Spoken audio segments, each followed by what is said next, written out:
శ్రీ గురుభ్యో నమః. ప్రణామ సంవత్సర శుభాకాంక్షలు. 3 పంచాంగ శ్రవణం చేస్తారు. పంచాంగము అంటే 5 అంగములతో కూడుకున్నది అని. తిథి, వారము, నక్షత్రము, కరణము, యోగము అనబడేటటువంటి 5 అంగములు కలిగినది కాబట్టి దానిని పంచాంగము అని పిలుస్తారు. ఇంగ్లీష్ క్యాలెండర్ ఉందనుకోండి, ఏదో ఒక డేట్ మాత్రమే ఉంటుంది. ఆ డేట్ ఒక్కటి చూసి ఈ పని చెయ్యాలా ఈ పని చేయకూడదా అంటే ఏం తెలుస్తుంది? ఏం తెలియదు. కానీ సనాతన ధర్మమునందు జ్యోతిష శాస్త్రము వేదమునకు ఉపాంగము. అది విరాట్ పురుషుడికి నేత్రస్థానమై ఉంటుంది.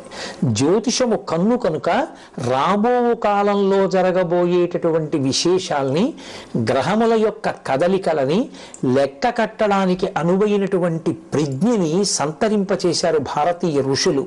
అందుకే గ్రహణం ఎప్పుడు వస్తుందో, ఎన్ని గంటలకు పట్టుకుంటుందో, మధ్యకాలం ఏదో, దట్టంగా ఎప్పుడు ఉంటుందో, ఎప్పుడు విడిచిపెడుతుందో కూడా పంచాంగ కర్తలు నిర్ణయం చేయగలుగుతున్నారు. అంటే ఇతర దేశాల్లో ఈ గ్రహణం గురించి పరిశోధనలు జరిగే నాటికే మన భారతీయ ఋషులు పంచాంగాలలో గ్రహణాన్ని లెక్క కట్టగలిగారు అంటే వారి దార్శనికత అర్థం చేసుకోవచ్చు.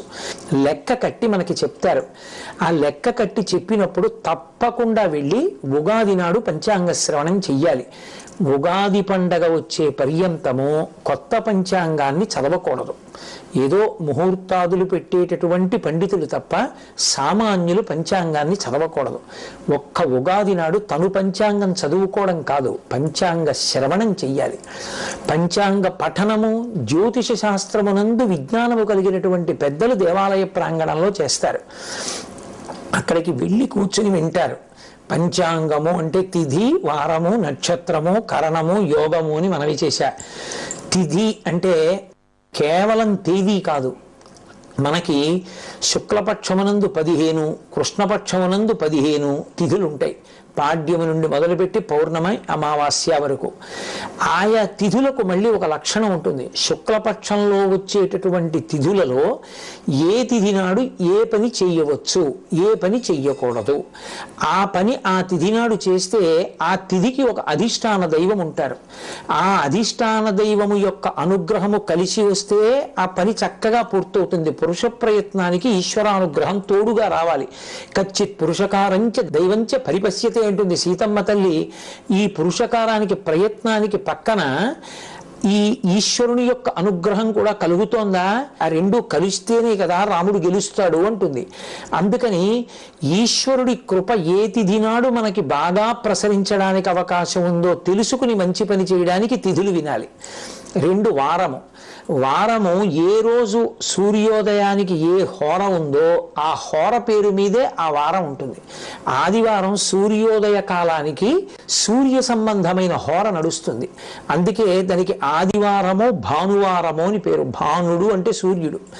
అంటే ఆదివారం నాడు సూర్య సంబంధమైనటువంటి విశేషాన్ని దేన్నైనా నిర్వర్తిస్తే సూర్యానుగ్రహానికి విశేషంగా పాత్రులు కావచ్చని, సూర్య ప్రకాశము కలిగి సూర్య తేజము చేత ప్రచోదనము పొందినటువంటి హోరతో ఉన్నటువంటి ప్రారంభమైనటువంటి రోజు కనుక. అలా సూర్యోదయం వేల్టికి ఏ తిథి ఉందో, ఏ హోర ఉందో, ఏ పని చెయ్యొచ్చో, ఏ పని చెయ్యకూడదో హోరాశాస్త్రం చెప్తుంది. అలాగే తిథి, వారము, నక్షత్రము. మనకి 27 నక్షత్రాలు. ఎంతమంది పుట్టనివ్వండి ఈ 27 నక్షత్రాల్లోనే పుట్టాలి. పుట్టుకకి మరణానికి నక్షత్రాన్ని ప్రధానంగా చూస్తారు. 27 నక్షత్రాలకి ఒక్కొక్క దానికి 4 పాదాలు. 27 × 4 108 పాదాలు. అందుకే భగవంతుడికి సంబంధించిన అష్టోత్తర శతనామ స్తోత్రాలన్నీ 108 నామాలతోటే ఉంటాయి. ఉంటే 108, లేకపోతే 1000. ఎందుకని అంటే 108 పాదములలో పుట్టినటువంటి 2 పాదములు 4 పాదములు కలిగినటువంటి సమస్త ప్రాణులు సుఖంగా ఉండాలని కోరుకుంటాం. ఏ నక్షత్రంలో ఏ పాదంలో ఏ పని చెయ్యొచ్చు, ఏ పని చెయ్యకూడదు అన్నది పంచాంగంలో చెప్పబడి ఉంటుంది. ఆ నక్షత్ర శాస్త్రాన్ని బట్టి విద్యుక్త ధర్మాన్ని నిర్వర్తించాలి. ఇక కరణము. కరణములు స్థిర కరణములు చరకరణములు అని ఉంటాయి. 7 చరకరణములు, 4 స్థిర కరణములు. ఏ కరణమునందు ఏ పని చెయ్యొచ్చో, ఏ పని ఎప్పుడు చేస్తే ఈశ్వరుని యొక్క కృప దానికి కలిసి సఫలీకృతుడవుతాడో ఆ కరణమునందు చెప్తారు.